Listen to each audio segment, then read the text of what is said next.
Hello everyone, welcome back to the channel. I am Madcapper, and this is another video on Raid Shadow Legends. But not only is it that, you see we're on the free-to-play, and you see over there is a guest. My guest today, Bront Cat Herder, which always reminds me of an old Alberta beef commercial from many, many years ago that 99.9% of you are like, what's he talking about? If you happen to be from Alberta, you've probably seen it. And it's a couple cowboys herding cats, and it's a silly beef commercial. But Bront, welcome to the channel. Finally having you on here. Long overdue, one could say. Welcome. What do you tell them about yourselves? Tell them about what you're doing. Let the audience know who you are.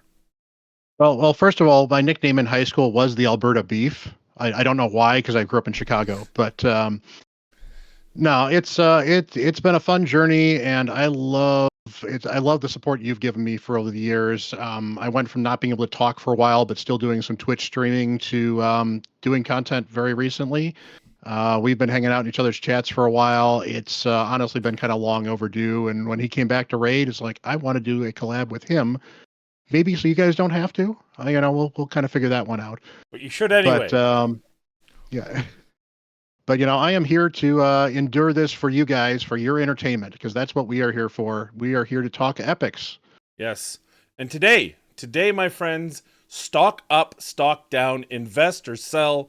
We're going to tell you what epics, some of, that we believe the value has skyrocketed in the last, we'll say over the 6 years, but really in the last year with the advent of Hydra, new Hydra and new sets and new metas, and of course Chimera coming out.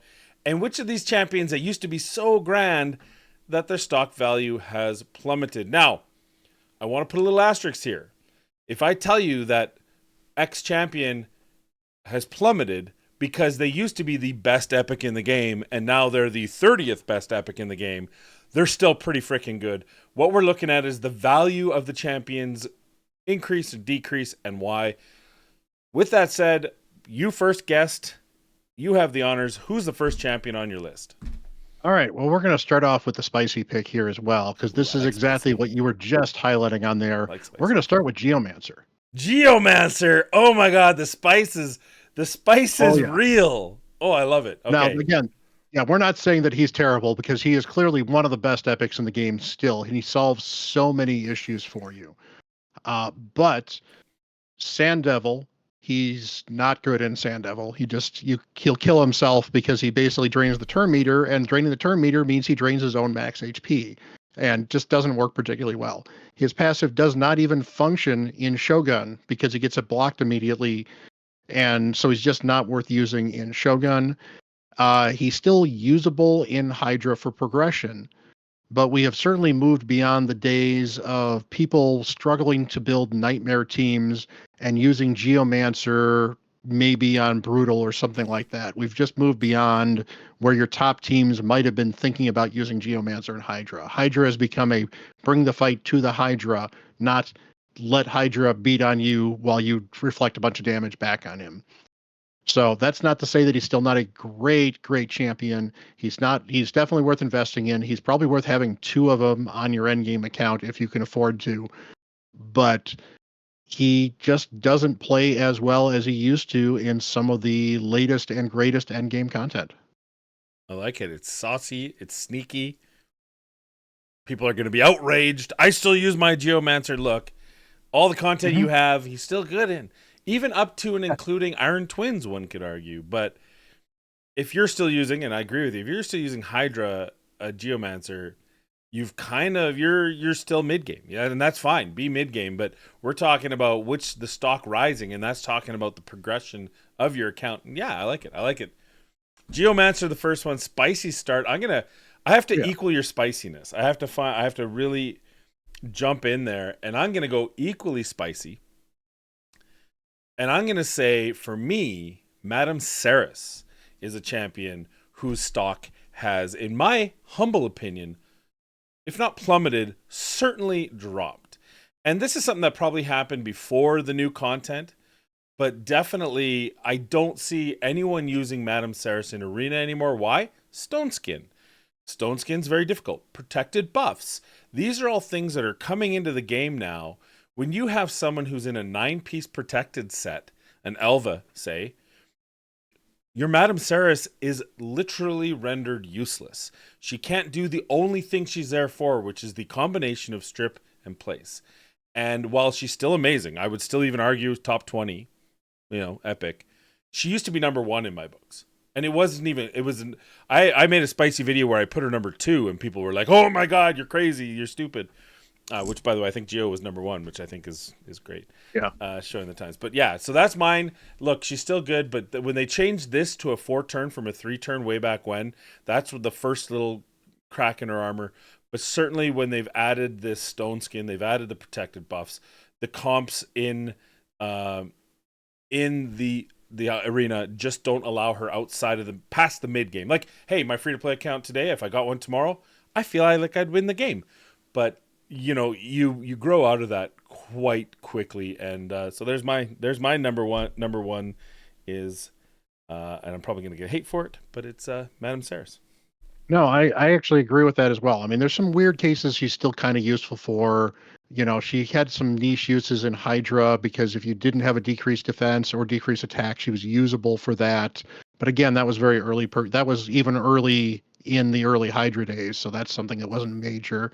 And yeah, sheep is certainly taking its toll on her as well too. The fact that she is sheep bait at the moment too. Absolutely. So that's actually a really good call out. We're going to stay in the Dark Elves actually, and we're going to go with somebody whose stock I think has risen quite a bit in Rian the Conjurer. Rian, excellent. And she looks cool, so thank God. Yeah, she looks cool, and I think a lot of people very much thought that she was a inferior version to Madame Serris because her A2 does Madame Serris like things, but only with weaken. So you still get the strip. It's still not an attack, which is nice. But in Centranos, that strip suddenly becomes super useful. And the fact that she has a revive, which I don't think a lot of people are even aware of, because a lot of people don't bother with her as well. It's not the greatest revive, but when you are limited to what champions you can use, having anybody with the revive makes them that much more valuable than somebody who doesn't have a revive, because you're struggling in some of those advanced super limited floors in Centranos. And the revive's not bad. It's not an amazing revive, but it's not bad. And, that strippage is very good too. I've actually used her a couple times against the Nether Spider on some of the Nether Spider floors or the combination Nether Spider something else floors. And it's who do I have that strips? Who do I have that strips? If I can't, one shot the spiderlings, it's who do I have that strips or who I have that stuns?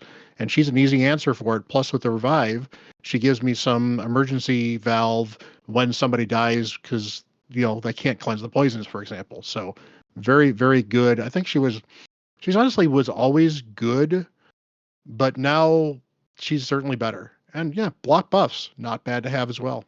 Good call. The revive is something that people tend to forget about, and I think that's a great point.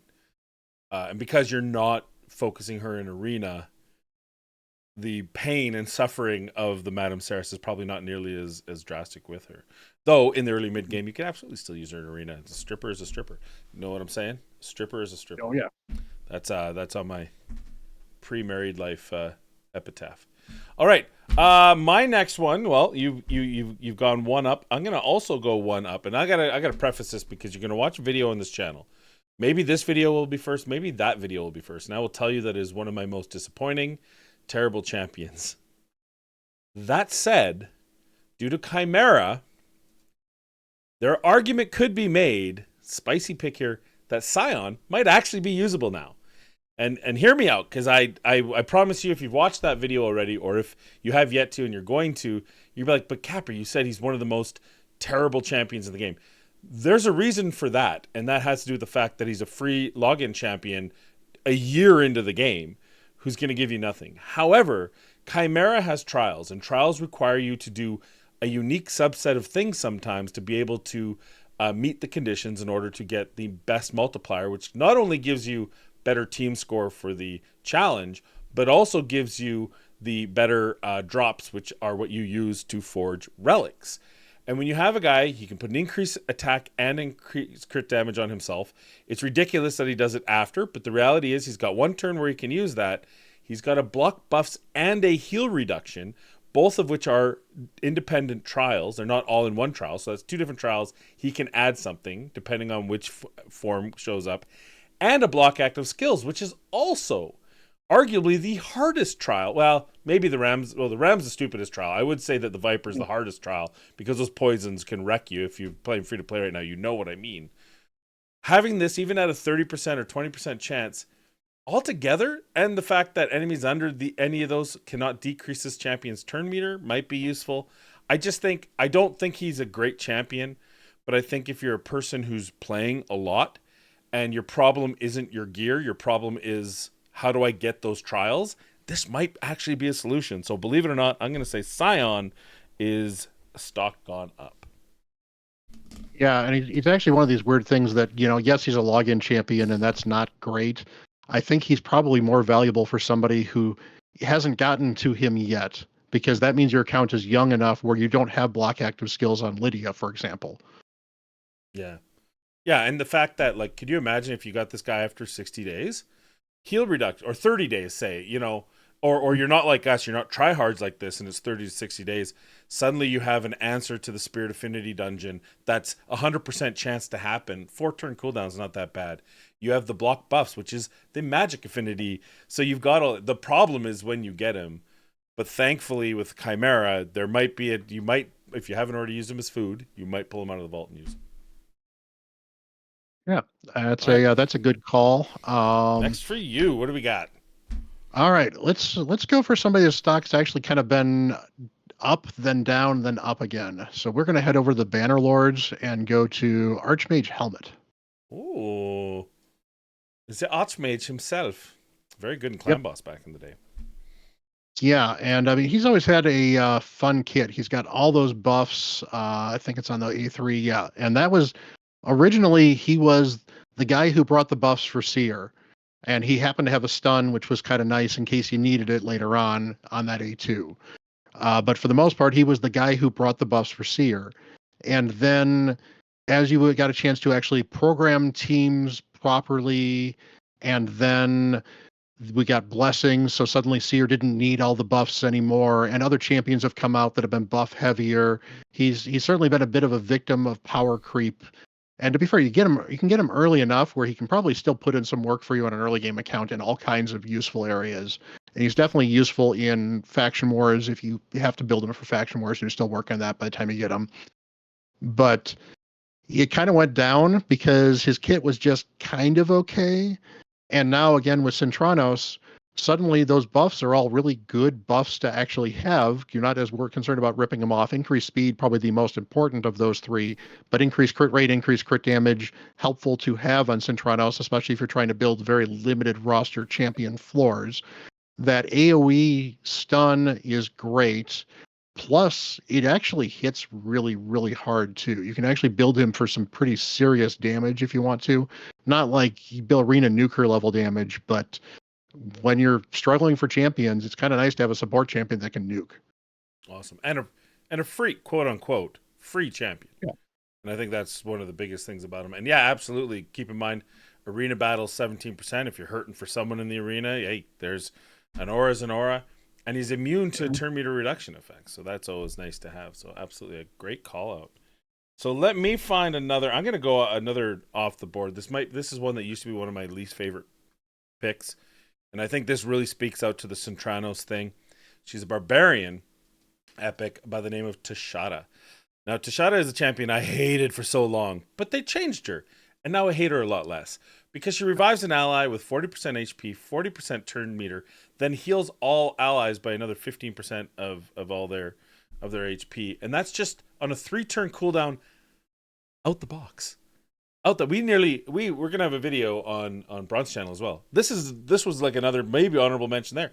You've got a 3-turn revive out the box. But on top of that, she does have a 3-time random 100% when booked chance to place a weaken. Yeah, again, weaken's not the biggest, but there's so many more decreased defense nowadays that having the weaken is sometimes harder to get than the decreased defense. So now you've got someone there. And then she used to put an increased attack, which used to just drive me wild.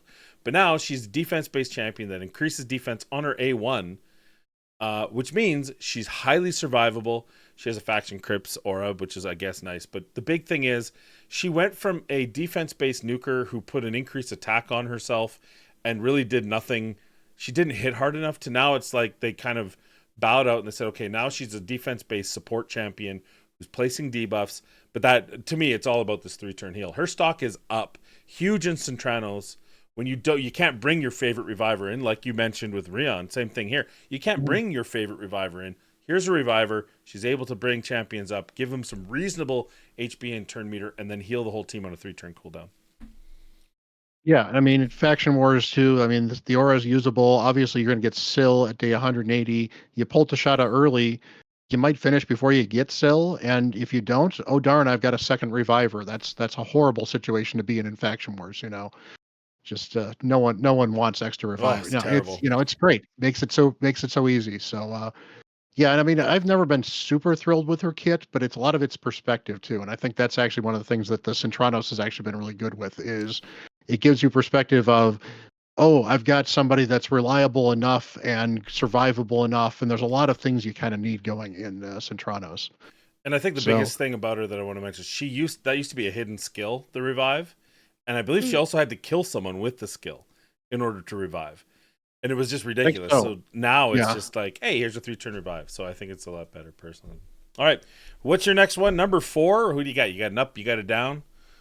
You bearish or you bullish? We're going to drop down. We're going to go. This is, I don't want to say it's controversial, but another content creator told me about this one as well. And I think I've agreed with him now is Husk has certainly lost a bit of his luster. Oh my God. In the undead. How could you? I know. Don't listen to him, Husk. Don't listen to him.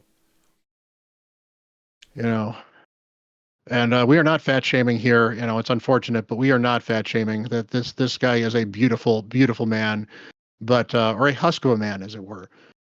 But he's got the max HP hit. That's also got a stun, and that is still a very good skill. The problem is that is the worst scaling max HP attack of anybody that's got the AoE max HP. So it's a little hard to max out. And he does have the provoke, which, to be fair, he probably got a buff with the AI fix to use that provoke a little bit better. And his A3 has always been forgettable. Everyone that even uses him and liked him said his A3 is forgettable. That's not a problem. I think the issue is that there's now more and more legendary max HP hitters that are double hitters that do more than he does even with a single hit than his single hit here. So like a poorly built Marius outdamages a Husk on the first of his triple hit max HP hits. So what are you going to do? Obviously, Marius, not easy to get, Husk and Epic, so there's a little bit of the disconnect there. But, he doesn't invalidate the fact that he might be very good for brutal clan boss or hard clan, not clan boss, but Hydra. Yeah. Hard and brutal. And that's the thing, too. A lot of people are like, oh, Husk is great. I like using him on normal Hydra. Well, on normal Hydra, he never was particularly good because max HP on normal was never particularly great. You needed him on brutal. You needed him on at least hard. And then once you get into Nightmare, he doesn't do enough damage anyway, or at least the build is going to be so huge to get him to do enough damage. Now, he's still useful, but if you're using Husk on your Nightmare team in 2025, you're not endgame, is, kind of what we're talking about there. Yeah. Still useful in Centrano, still not a bad champion to have built, but he just is. Husk was like the go-to, this is a champ you need to build for Hydra maybe 2 years ago, and he's just not there anymore. I think, and I'll support your case here, because I think Husk was never good until content was made and suddenly it was good. But we've moved past that content and his kit doesn't hold up, and it was always the problem. He's got 3 different methods of damage, and it's HP based on the A3, it's attack based on the A1, and enemy max HP on the A2. So you ignored the 2 to get the enemy max HP. And then if you needed this taunt for the Head of Decay, you used it. Or maybe if you used it for the Doom Tower.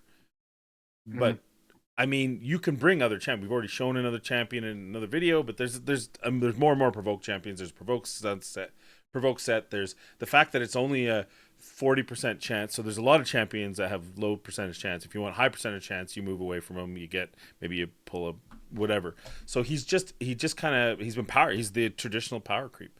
And you're right, when it comes down to this stun, which is okay in some areas, Centranos, like you said, maybe we can argue that, but I definitely, for a champion that used to be on everyone's top team in Hydra, I'd be shocked. And more importantly, because they capped enemy max HP at 10%, and all these new bosses all have enemy max HP caps because they don't want the spider to happen again, where you can 2-shot a spider, 1-shot, 3-shot a spider.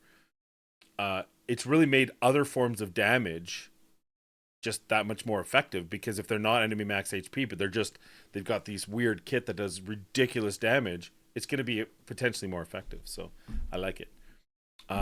Okay, so let's go on to that was your fourth, right? My fourth, yep. So my fourth, boy, this is going to be, I'm hitting some of my favorites too. We are going to go to the Ogryn. Oops, not Demon Spawn. We're going to go to the Ogryn. And this hurts to say, but I got to say it, Skullcrusher, it's gone down. And it's gone down. It's a free fall. And so what's happened here, Skullcrusher right now, tomorrow I would give up Alice for Skullcrusher. I'm not going to even lie to you. Well, maybe not Alice, but you know what I mean. I would give up anyone but Alice on my team for Skullcrusher, because that just makes Clan Boss a no-brainer. However, counterattack, because they have said they'll never add another counterattack AoE champion in the game again. Now, they've added one since then, I believe. I believe there's one more out there. I think it's a mythical, if I recall. Oh, yeah. I was looking at it. I know what you're talking about, right? Yeah. But literally, there's 3 in the game. And so at the time, it's like, if you got one of those 3, you just won.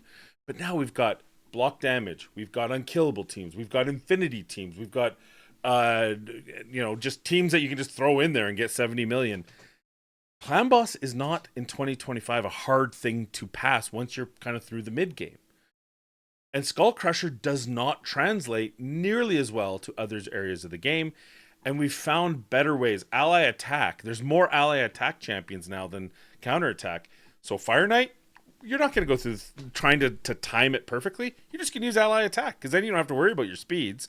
The faster you are, the better. The more times you get ally attack on the shield, it's great. So I think Skullcrusher went from being probably a top 5 epic in the game to maybe top 50. Maybe top 50. Only, and late game, would you use him today in the mid to late game? I can't think of an area. You don't want to use in Hydra because you're scared of getting it stolen. You could argue maybe a little bit of a glow up in the Chimera, just because, repetitive damage, the more damage you can get, those sort of things. But certainly not your first choice. Well, not of that, but you can still get that stolen in Chimera too. So you actually do have to be careful. But yeah. Yeah, you're right. Yeah, there's forms that steal. So the fact that he can shrug off one of his a debuff on him, so if he gets stunned, he can unstun himself. But keep in mind, his cooldown, they didn't ever fix it, so his cooldowns his cooldowns still get messed up, so that's a problem. And really, just having that ally protection counterattack is not nearly as effective as it used to be. There's plenty of ally protect champions that bring bigger kits. I think this guy is probably one of the biggest free falls in the game of Raid Shadow Legends, and I think maybe it's a hot take. I don't know. What do you think, bro? No, I agree. It's you look at the other counterattack champions. Alaz is the mythical, if I recall correctly, and his kit is absolutely bonkers, and the counterattack is like an icing on the cake. It's not what makes him. He's in the barbarians, I believe. You've got Valkyrie, and Valkyrie hits really hard when she puts those on and brings the amazing shield. I literally had this guy on my main. Sorry. I literally have him on my main. I couldn't even think of his name, Alaz.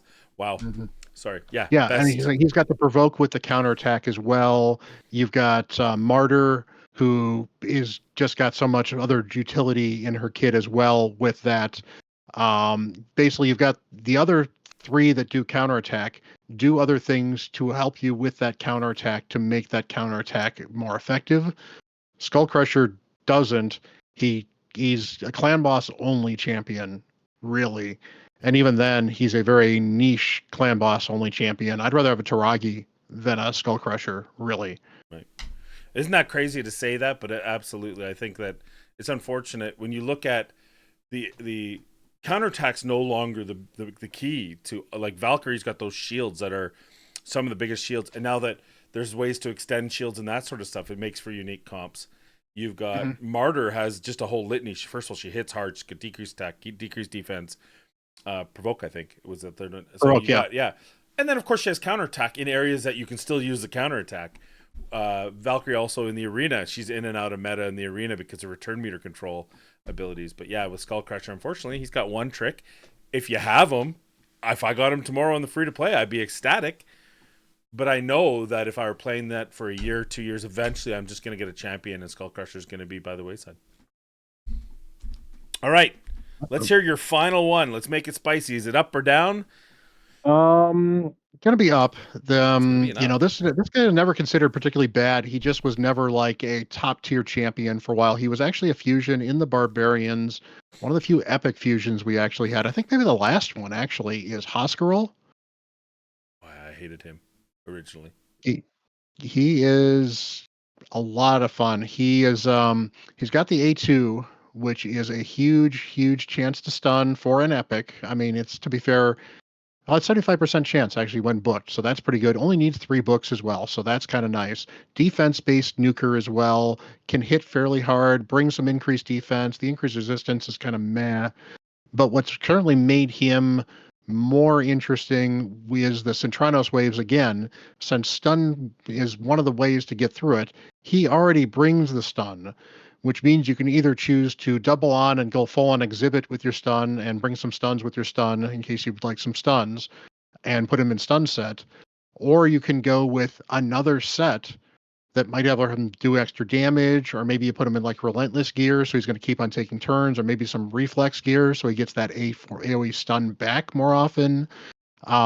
Increased defense is a good way to not only amplify his damage but keep everyone else on your team alive as well.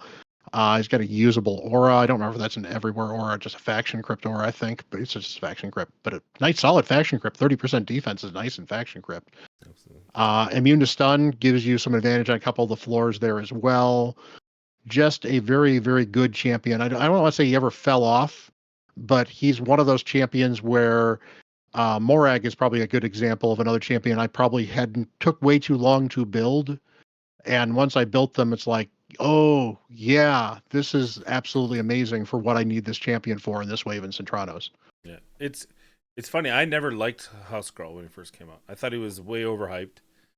But as more content comes out and as more limiting factors come out, the fact that you've got an epic that has a stun and he has that increased resistance, which is way, especially again, you bring in 5 champions, 3 of them might be regulars on your team that are built. 2 of them might just have hand-me-down armor slapped together to get through this wave. Who cares? This guy gives you increased resistance, which gives the freedom of those champions who might have lower resistance naturally, increased defense. On top of it, that 75% chance to stun on a 3-turn cooldown. 3-turn cooldowns for stuns are pretty unheard of outside of legendaries. So, I do agree with you. I think the cherry on top is that the more ally attacks that come into the game, the fact this guy's got a 40% chance to stun someone on an ally attack as well as zone attack is always nice, especially in, like you said, Centranos, where you can really get up against some ridiculous limiting factors.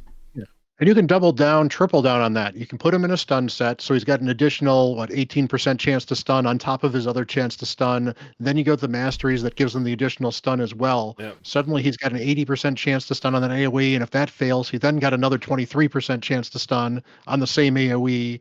Then he's got the chance on, you can go absolutely nuts with it if you really, really want to. And it's kind of unfortunate when you throw it on normally on somebody that only has a single AoE. But because he brings these stuns already and you're kind of doubling down with it, he's just kind of the lockout guy.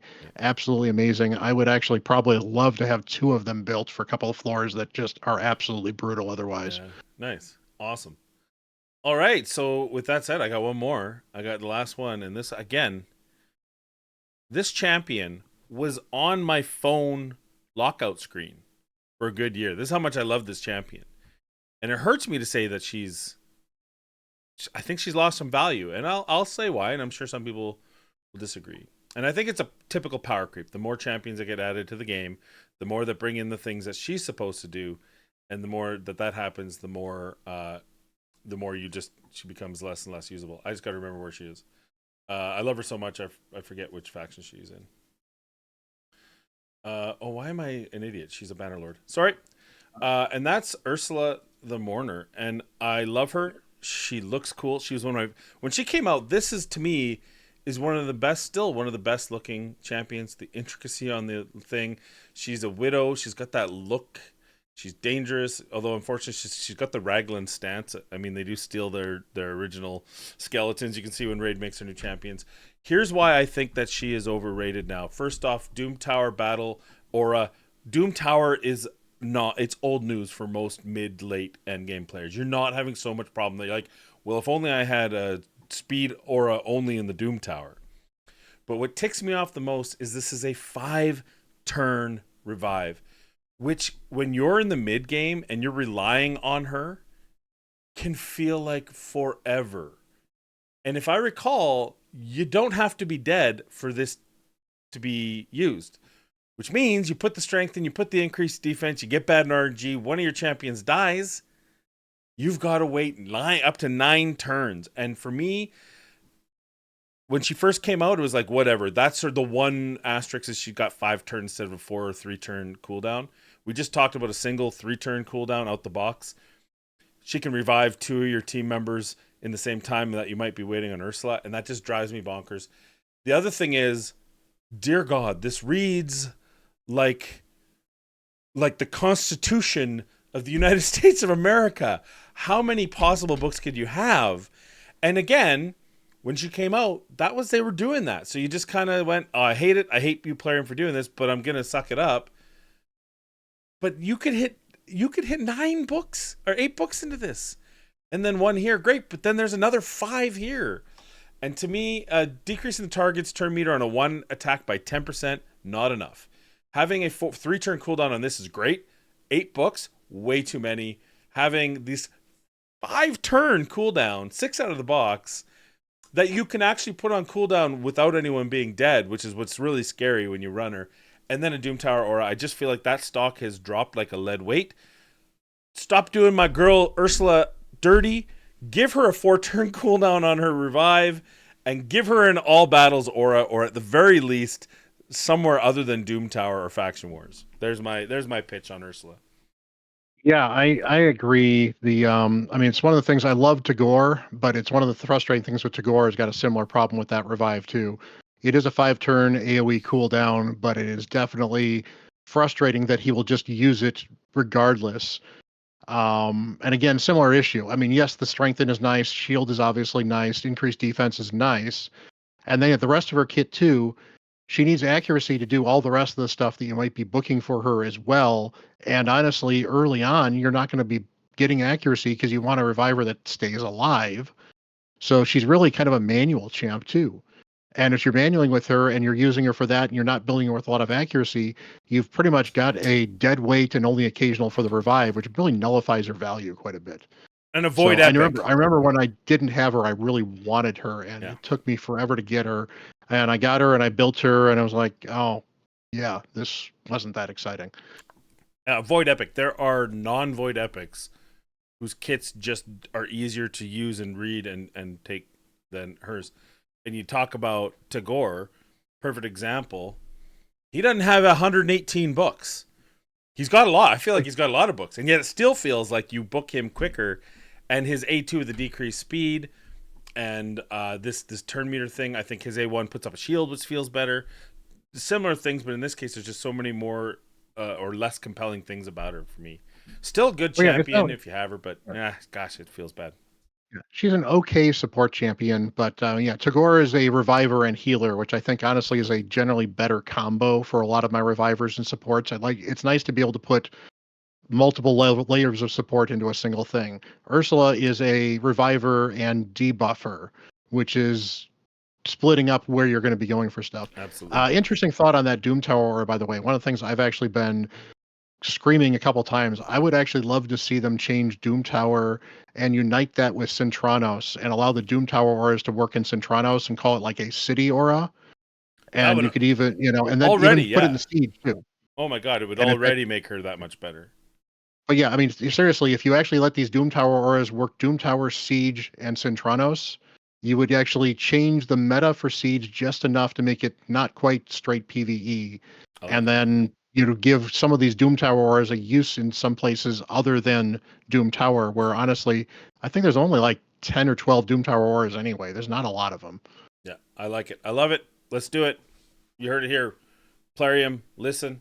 You done me dirty on my pulls on this free to play. You done me dirty on my main. 1 for 23. Do something for me. Make Ursula great again. Let's do this. I love it. Let's go with honorable mentions. I'm going to give you one honorable mention. We're not going to go through the whole kit, but I just want to do an honorable mention that I also feel has been, I mean, this is the most obvious one, which is why I didn't list it. Tyrell. He used to be the best champion in the game. He was number one. He was number one with Hell Hades' old-fashioned tier list. He was number one with Chosen's tier list. He was number one in my heart because his kit was that good. The reality is the 4-turn cooldown on his defense down has just been replaced by a whole bunch of 3-turn. That's my honorable mention. What do you got for me, Bront? I think I'm gonna go with Ruella. I like Ruella. Ruella is a good champion. I think Spicy. when she came out, a lot of people were super, super thrilled with her. And I think she's kind of worn off just a little bit because she really is a Fire Knight specialist and a single target champion specialist. So it's kind of weird. Like, for a while, everyone was like, she's an amazing epic. She's an amazing epic. She is good. It's one of these weird cases of where you need her, then she's amazing. She definitely still has some good use. That triple debuff is certainly useful in Sand Devil, for example, is actually a solid use of her as well. But it's basically either the content is like specifically geared for this kit or she's not super useful other than she does okay damage. What I'll tell you, Again, and I want to add to that just briefly. She, because it's a 20% turn meter, is not useful or very difficult to tune in the clan boss. If she was 15% or 25%, she would be a god because she comes with a 3-turn multi-hit crit rate, so your whole team can have lower crit rate in the clan boss, and the decreased defense weaken with good damage. But because it's 20%, I think one comp I've found with Elva, and that's the only time. the Yeah, Mithril, I'd love to build that one once. Actually, it seems kind of fun, but yeah, it's very specifically you have to build a very specific, unique comp for her in order to work and tune it. which is too bad because in any other world, as long as you have an increased speed buff, her turn meter buffs with all these other champions just works, and in this case, it doesn't. So, just thought I'd mention and that. it's versus the regular Fire Knight, you'd certainly rather have Allure, and versus the hard Fire Knight, she doesn't see the light of day much either. Yeah. So it's not that she's a bad champion, she just is not as good as I think a lot of people thought she was going to be when she was released. Absolutely, and I think the more content that comes out, she doesn't find home. I will say maybe I'm not going through my head on it, but maybe Chimera with those multi debuffs, you've got an opportunity again in certain areas. That's to bring her back. not a bad use for her. So maybe in 6 months, obviously good. Maybe in 6 months we'll come back and we'll be like, hey, stock is up. It turns out she's amazing in Chimera, and she got me to a 1-key alternate. Well, probably not, but you know what I'm saying. So Yeah. I think the trick with Chimera, unfortunately, too, is because Chimera rotates different affinities, anytime there's magic affinity involved, she is going to fall off as well, because then she's obviously not anywhere near as useful on the one skill that you need to land all the stuff. So it's about the void, right? It's about the void, or people who just don't care. I have Teshiro. Yeah. I don't. Oh my God, he's only doing 200 million now. Yeah. So, all right, awesome. Thank you very much. That's our list. What do you think? Let me know in the comments down below. Do you disagree with any of our rising stars or falling angels? Or do you want to add one or two of your own? Feel free to put that in the comments down below. Also, the top pinned comment will have Bront's YouTube and Twitch channels. Make sure you go give him some love. Watch the video we will have on his channel and him streaming every day. Do you stream every day? No, it's Tuesday, Thursday, and Catterday. So he just said Catterday. If you don't go there for Catterday alone, what is wrong with you? I'll see you on Catterday. So thank you for coming to the channel. I appreciate it. Any last thoughts before we head out? No, this was definitely fun. I said you've been a, pillar of the community. Definitely appreciate you, and it's nice to actually get on and chat with you as well. It's about time. So Nailed it. Awesome. Thank you for watching. Of course, as always, and most importantly, please be kind, be safe, and we'll see you in the next video. bye.